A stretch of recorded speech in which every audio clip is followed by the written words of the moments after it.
Hello, everyone.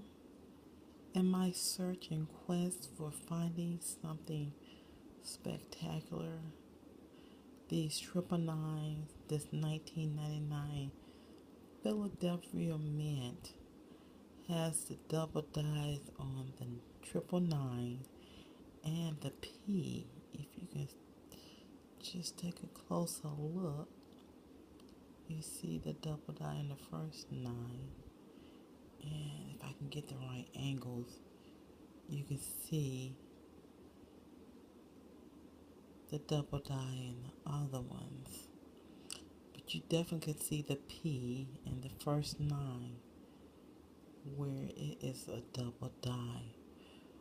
But at the right angle, you can see all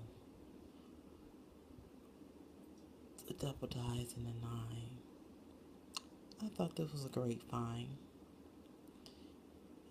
As a newcomer to roll hunting, I thought I hit the jackpot on this one. The triple nine double die. What you think?